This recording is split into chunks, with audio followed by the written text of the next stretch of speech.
Друзья, всем привет! Вы на канале Дикий Лось. Топ-5 упражнений для прокачки сильных и функциональных ног. Сегодня я покажу вам топ-5 упражнений на прокачку ног без использования железа. Работа только с собственным весом. Ваши ноги станут мощнее, сильнее и функциональнее.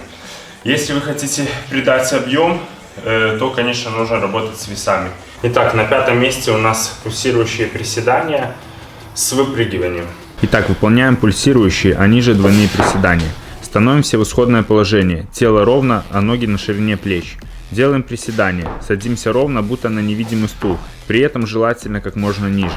Выполняем небольшой импульс и сразу же встаем. Снова проваливаемся вниз. После этого мощным выталкиванием себя вверх делаем выпрыгивание.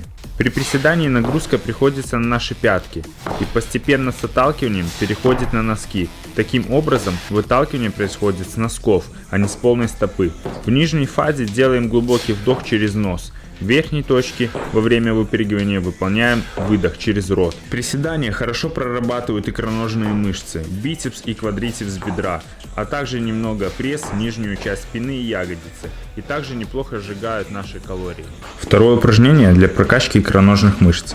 Отлично подойдет шведская стенка. Станьте на нее почти на самый кончик носков, чтобы пятки свисали, и для удержания равновесия слегка придерживайтесь за стенку. Выполняйте подъемы на носки, задерживаясь на долю секунды в нижней и верхней фазах упражнения. Затем выполним подъемы для каждой из икр по отдельности. Это даст большую нагрузку и, как следствие, лучший отклик для прокачки мышц. Все движения выполняются только силой ног. Сделаем добивку для полного жжения.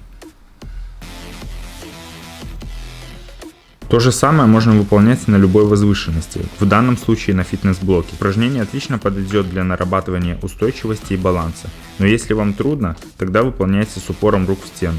Вы должны стараться поднимать пятку выше уровня стоп и опускать как можно ниже, до ощущения натяжения в области икроножных мышц. Это упражнение хорошо укрепит голеностоп от растяжений и вывихов. Полумост с одной ногой. Это упражнение можно выполнять и с опорой на двух ногах, но для большего эффекта я продемонстрирую выполнение на одной ноге. Исходное положение лежа на спине, руки упираются в пол, а опорная нога согнута в колени, стопа прижата к полу. Поднимаем одну ногу ровную, а второй будто отталкиваем себя. Важно сделать акцент на напряжении спины и ягодиц. Упором ноги поднимаем таз кверху, чтобы образовалась прямая линия от плечи до кончиков стопы. Иными словами, тело должно быть ровным, без прогибаний в спине и в тазу. Делаем не спеша и подконтрольно, слегка задерживаясь в верхней точке. Выполняем на одну ногу 12-15 повторений, а затем меняем стороны. Полумост хорошо прокачивает ягодичные мышцы, бицепс бедра и нижние мышцы спины. Стабилизируйте и контролируйте свое тело, чтобы бедра не провисали и не поворачивались, а были на одной линии. Следующее мощное упражнение – выпады со сменой ног. Исходное положение – левая нога вперед, руки на груди, на поясе, либо как у меня в замок за голову. Согните опорное колено и опуститесь в сторону выпада, как можно ниже. Противоположное колено слегка касается пола. Затем силой ног выталкиваемся и в воздухе меняем ноги. И теперь уже опорная нога правая и так далее. Выпрыгивания со сменой ног выполняются без перерыва в подходе. Выполним 10-15 раз на каждую ногу. Выпады делают ноги более выносливыми и задействуют ряд мышц. Сгибатели бедра, квадрицепс и бицепс бедра, а также икроножные мышцы. Вдобавок ко всему, упражнение хорошо развивает координацию.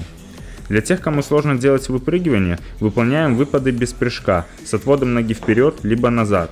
Главное, следите, чтобы положение вашей спины было всегда ровным, без наклона вперед, а колено не выступало за уровень носка опорной ноги. Во всех упражнениях я рекомендую делать отдых до 1 минуты между подходами и 2-3 минуты между упражнениями. И последнее на сегодня упражнение и одно из моих любимых – это пистолетик или приседание на одной ноге. Упражнение выполняется в глубокий сет на одной ноге. Но если до этого вы никогда не пробовали эти приседания, рекомендую начать с опорой на стену. Исходное положение – опорная нога на полной стопе.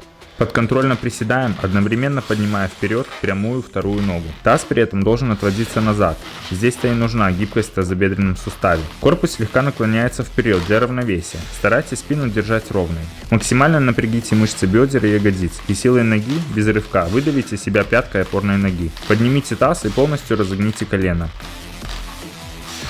Следующий вариант более сложный, без опоры на что-либо. Техника выполнения остается такой же, единственное, что при этом приседании мы выводим руки вперед для удержания равновесия. Наша основная задача – не дать колену отклониться от заданной траектории. Оно должно быть расположено прямо, как и наша стопа. Опускайтесь вниз до тех пор, пока не коснетесь бицепсом бедра и икроножной мышцы. Начинаем вставать из нижней точки, одновременно делая выдох. При приседании делаем плавный вдох. Упражнение должно выполняться в спокойном, медленном темпе, без раскачки. Приседание на одной ноге хорошо развивает силу ног, координацию и гибкость. Основная нагрузка приходится на квадрицепс бедра и ягодичные мышцы. Дополнительно работают и помогают стабилизации бицепс бедра, приводящие мышцы, мышцы голени, спина и пресс. Вот такая у нас с вами получилась прокачка ног. Пишите комменты, ставьте лайки, подписывайтесь на канал. С вами был Дикий Лось. До новых встреч. Всем пока. Best of me now, best of me.